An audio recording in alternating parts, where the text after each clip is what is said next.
This is Students on Sport.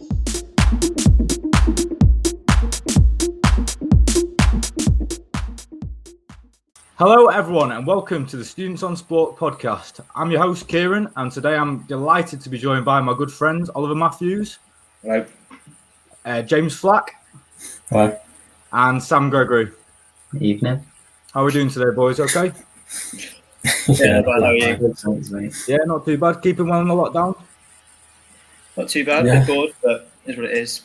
It is what it is. Fantastic, Ollie. Right, we'll get straight into things. We're all United fans, all from Manchester. It's not been the greatest week for Manchester United, if we're all honest. We'll start off with Man United Arsenal. What did you think of the performance, lads? It's too much. Wasn't too bad. Just a bit dull. Yeah. I think there's, our key players didn't turn up. I think Rashford and Bruno are pretty poor. I think we've relied on them quite a lot this season. And without them, it shows how far we are behind Liverpool and City. And Leicester as well now. Yeah, I agree, to be fair. I think the thing with when Bruno's off form, it's hard because he's such like that metronome in our midfield. It's difficult when he's not on form. It feels like other players aren't pulling the weight, but in my personal opinion, it feels like we can't blame Bruno. You know, he should be coming into the side that is flourishing anyway. It's interesting to see this season, you know, when the going gets tough, like we've usually ridden through results, but how come it didn't happen against Arsenal? Do you reckon the Sheffield result was on the players' minds? Yeah, possibly. I think we've relied on good finishing from Cavani quite a few games this year. And he was, when he got a chance, he didn't take it. He had a couple, didn't he? That he could have done better with. Yeah. I think that was one of the main. We did create him the chances, and like on another day, he could have put one or both of them away. So it's not the end of the world that he didn't. But yeah, it's always quite frustrating against Arsenal, though. I mean, how they've been this year. Sam, what are your thoughts on? You know, do you think we should have really got the victory? I think the whole sharpness of the team looks a bit off at the moment. I thought at the Sheffield United game, it looked like one of those games where the mentality wasn't there from the start. You know, they see them, the 20th in the league. They think, right, we're playing bottom of the league at home. It'll be an easy game. And, you know, we just get walked over in the end. And like you said, Ollie, Bruno, we've been so reliant on him for ages, and we need other players to start stepping up again. And that for a period of time, it did look like Pogba was going to be the one to step up. But yeah, I agree. I don't know if he's got the ability. Still question marks over that, I think. Do you think he'll stay? That's a big question. I think that's our big thing this summer is what is going to happen with Pogba. It's either a new contract or he's going, isn't it? Yeah. Well, that's the question, though, is obviously, I think Pogba's a weird one for many United fans. I think they've got sort of quite a love-hate relationship with him. I don't know if you agree. Some days he can turn up and be out of this world, like our best player by miles. But other times he's just so frustrating to watch on a pitch. If he was to go, who would you like to get in potentially? You know, who do you think could fill his role? Ideally, but not realistically, Wilfred Ndidi from Leicester. Yeah, that's a great shout. Brilliant shout. He would cost a bomb, then, wouldn't he? Leicester aren't going to be willing to let him go. And if they do, it's going to be 100 million plus, I reckon. Yeah. Yeah. Well, do you think it's that CDM role we need to nail down, Sam? I think so. I think, you know, we've just brought Van der Beek in, who he's not had the easiest of introductions, let's be honest, but he's clearly a great player. Bruno Fernandes, we're not gonna be looking to play him less at all, are we? You know, he needs to be in the team. And then it's always the question of, you know, who do we have in holding midfield? Can Pogba do holding midfield? No, he plays left wing in the big games. We play McTominay and Fred together, and that's, you know, they've been good, but is that a pairing that's going to win you a league consistently over this game? I think I agree with you, Sam. It's with the Fred and McTominay issue it's whether, you know, could you bring in a player like Ndidi and could he play that CDM role on his own? You know, what are your thoughts, James? Do you think that Fred and McTominay connection, do you think it's necessary? No, I'd agree with you in that if we can get someone to do both roles, that would free up a lot of other kind of positions for us. It would allow us to play Donny or Pogba alongside them in a 2 with Bruno just in front. So I think someone who could do both Fred and McTominay's job of pressing and also bringing the ball out from the back, I think that could be a useful signing. I think the game in the Prem against Liverpool showed how far Scott and Fred are behind players for Liverpool. I think you're right, Ollie. It was I didn't realise how far behind they were until that game. I think it's strange because against the smaller sides, I think we dominate the ball a hell of a lot more in midfield, which obviously shows how well they do in terms of that, and it works in a bit of a grittier game, where you got to break up play with two more. I can never tell what Fred is better at, really. I just think he's a very well-rounded player, but not outstanding at anything. I think he's a good player to have in the squad. I like it, but I don't think he's going to win this league. Yeah, they both still have roles. Him and Scott McTominay, they both have roles to play, but you don't want both of them playing because then it takes too much. It takes too much off our attack having both of them in the midfield. Yeah.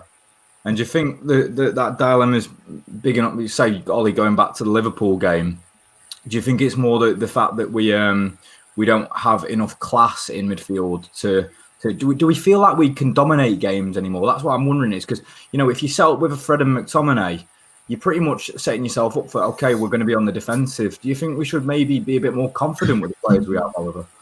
I think possibly. I think we've got some big names in our midfield. I think if you look on the team sheet before a game, you've got Pogba and Bruno Fernandes. You'd expect that to be a midfield that can dominate most teams around the world, but it's just not turned out that way. I don't know. I do think it's somewhere we need to strengthen. I think it's our big area, along with right wing, that we need to look at over the summer. Yeah, I think he also does it to protect the defence a bit. Having those two there, it gives the defence a bit more protection. Yeah, and it does end up taking a bit of quality away from or on the ball going forward because he does feel like he needs to protect Maguire and Lindelof. I think one of the things which a lot of the, you hear Giggs, Scholes and Neville talk about it constantly, it's trust. I don't think Solskjaer trusts Pogba to go alongside Matic to do that job. Yeah, you're right. Whereas I think he can rely on Fred and McTominay as a pair. But then again, it goes back to your point. If we can bring in one individual, which would then enable us to allow Pogba to, either slot in further up the pitch alongside Bruno or give Donny a role further up the pitch.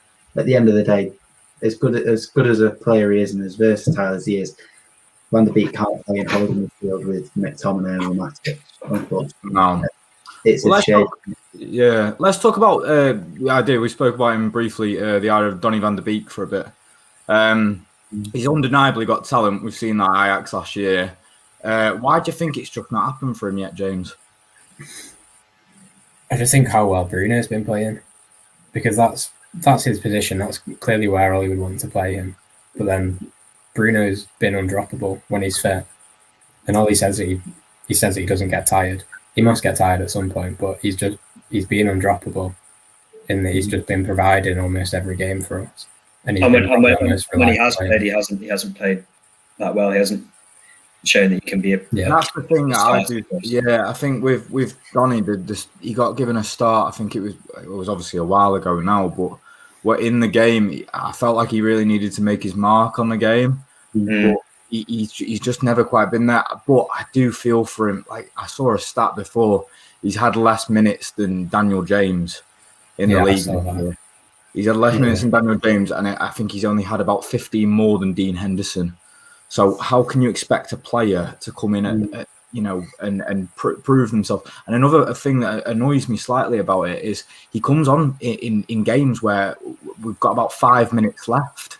What sort of impact can he make in 5 minutes? Do you reckon Ollie has a problem with him, Sam?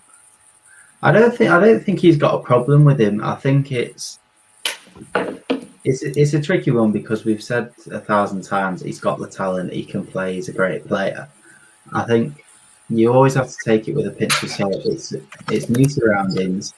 Yes, he's a man, but he's not a vastly experienced player. He's still a relatively young boy, and like we've been saying, we have been playing phenomenally well. We've been climbing up the table. We've been in really good form. And if you've got a winning formula, why would you change it? All to fit an individual that you've put in. Yeah. The team comes first. At the end of the day, if you're winning and your players that you're putting out there are turning up week in, week out, which the majority of them have been doing, you can't really drop them no matter how much you want to get your new signings in.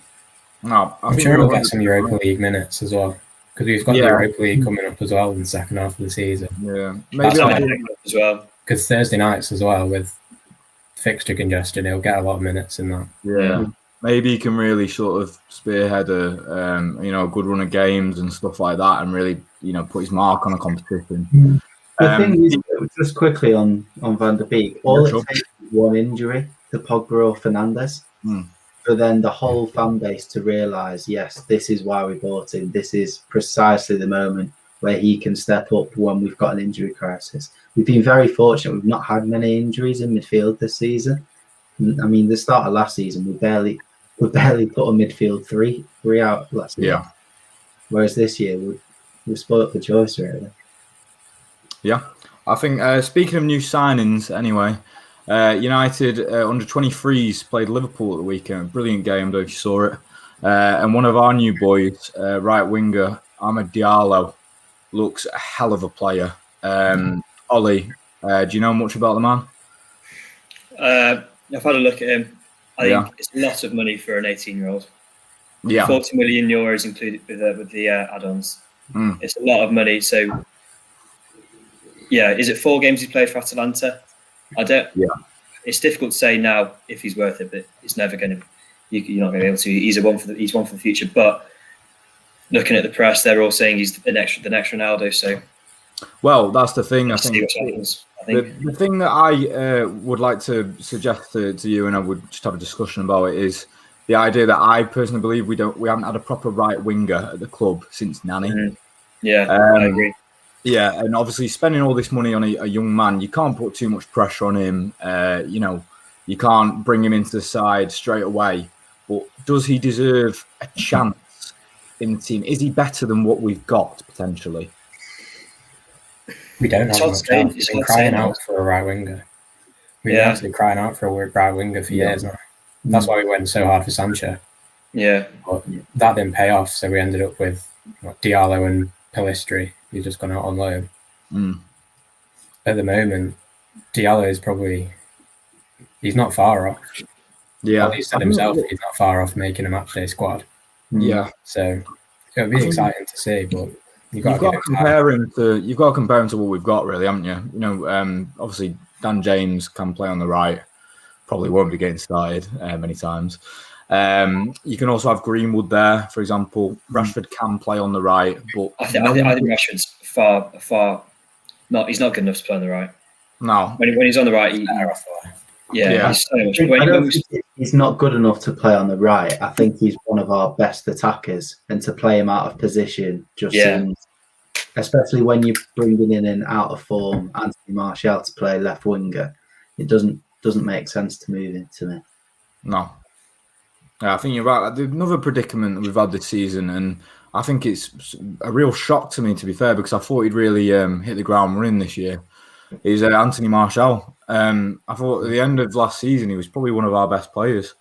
He was scoring goals for fun. Just what's happened to him this year? What do you think, Ollie? It's just confidence, isn't it?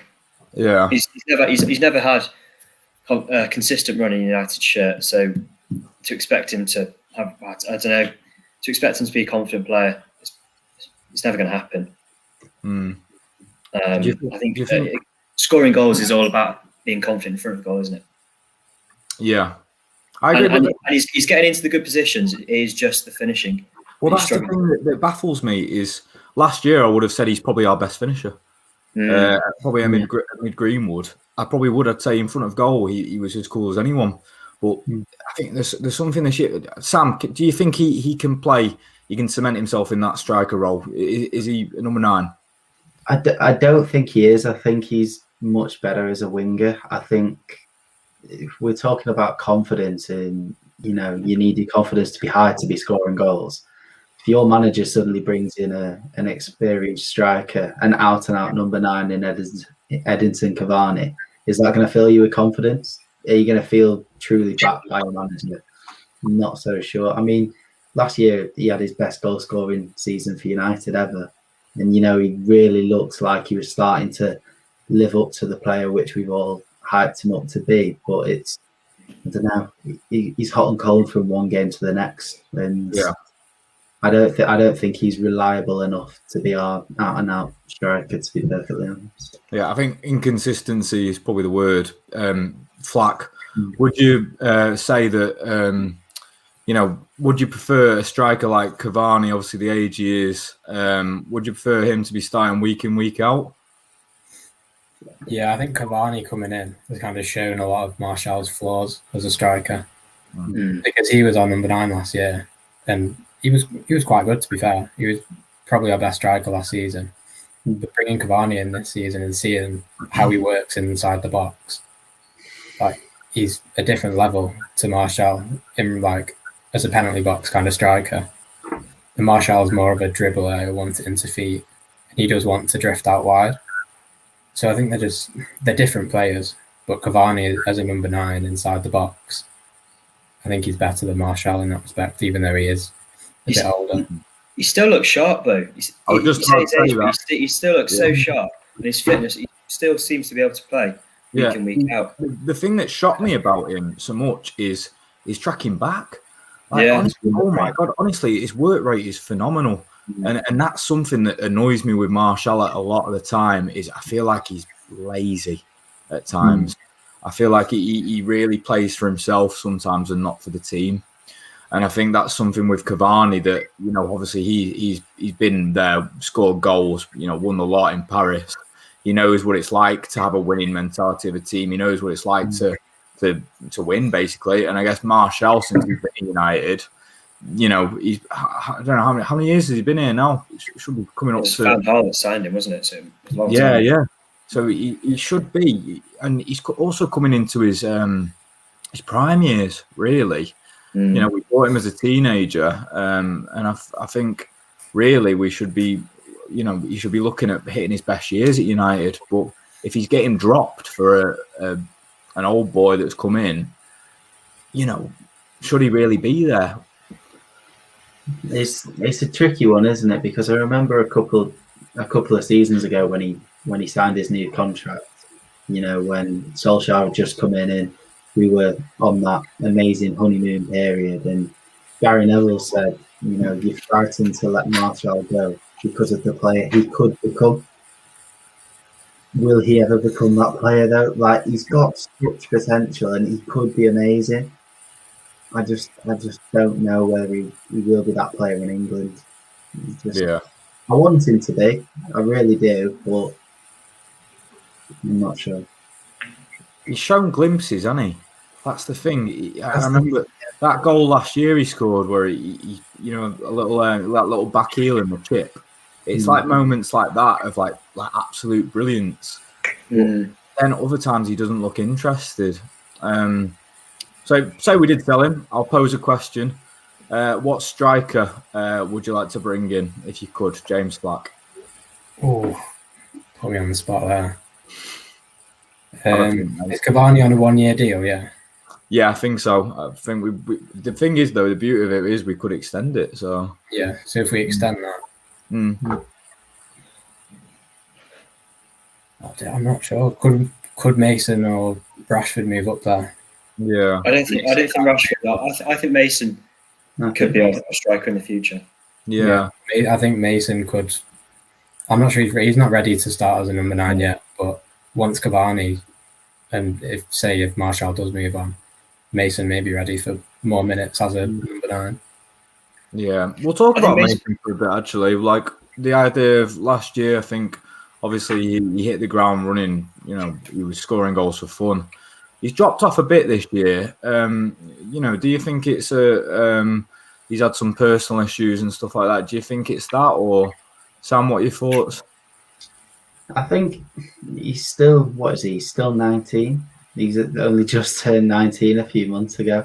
I think the fact he's been around the first team, for for a period. I mean, he's been in and around the first team for knocking on 2 years now. I think people can forget. I mean, you look at him; he's a big bloke. He's bulked up a bit in the gym as well now. People forget he's still a teenager. He's not going to be scoring a goal every other game. He's not going to finish the season on 30 plus Premier League goals. I think people need to take it with a bit of a pinch of salt. I mean, he still scored more than Saka. He still scored miles more than Hudson-Odoi. His numbers aren't too dissimilar to Foden's, yet they're all being applauded as, potential golden boys, etc. Yeah. So it's tricky. Yes, he's not hit the heights he did last season, but there's still a long way to go left in this season. We're only just gone into February. He looked good in the cup against Liverpool. He just came back to everything he was hitting last season was going in. That was never going to last his whole career, was it? Yeah, you're right. Yeah. He's kind of just come back to just being good. Like, he's still probably the best option we've got off the right at the moment.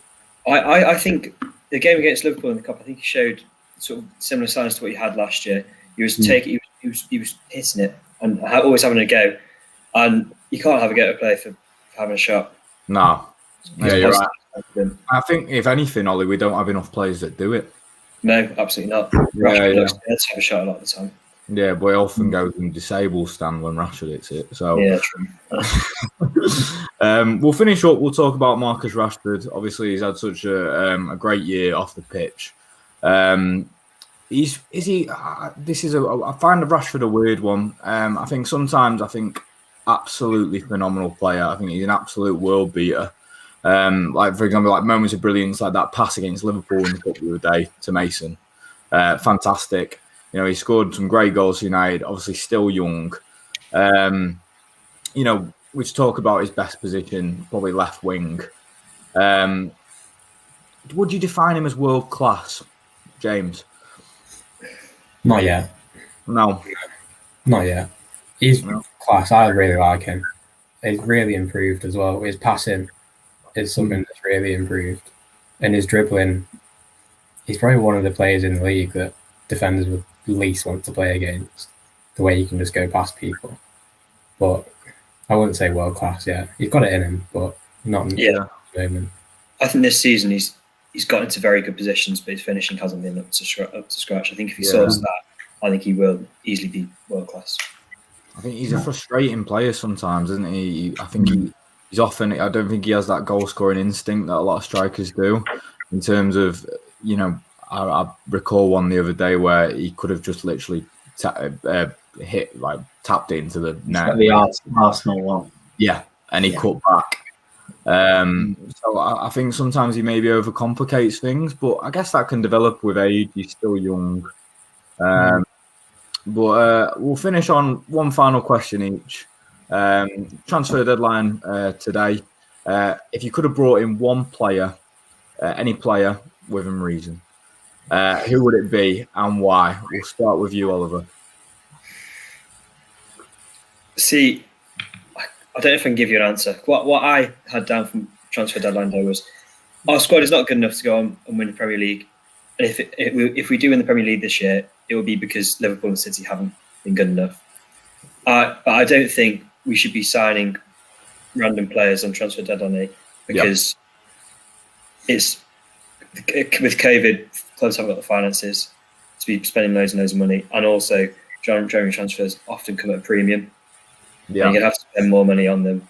So I think stick out until the summer and then sign. So you were doing fine just leaving it. I think just leave it. Yeah. Sam?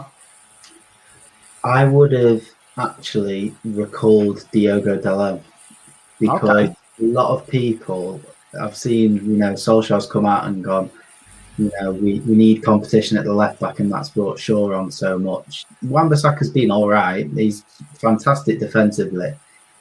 He looks like a deer in headlights when he goes past the halfway line, not going to lie. Yeah. And I just think Dalot is a phenomenal flying fullback. I think he would have been a great option to, first of all, rest Wan-Bissaka and then actually give us a bit of a creative opportunity down the right-hand side, to be honest. So I would have brought him back from Milan. That's a brilliant shout. I never even thought about that. And finally, Flack, we'll finish with you. I kind of agree with Ollie that unless the right person's there in January, you don't kind of go for it. Yeah. If an opportunity had come up to get a target that we'd wanted for a while, then go for it, do it. But there's no point in panicking and spending way over the odds on a player that we haven't been targeting or haven't properly scouted. So say if a Sancho came up or one of the defenders that we'd been targeting was available, then go for it. But it's very unlikely in January. Yeah, I think that's fair. Very sensible, James. Very sensible. Right, it's been a pleasure, boys. Thanks for coming on. Really appreciate it. That's been all. Please like and subscribe, and we'll see you next time. Bye-bye. This is Students on Sport.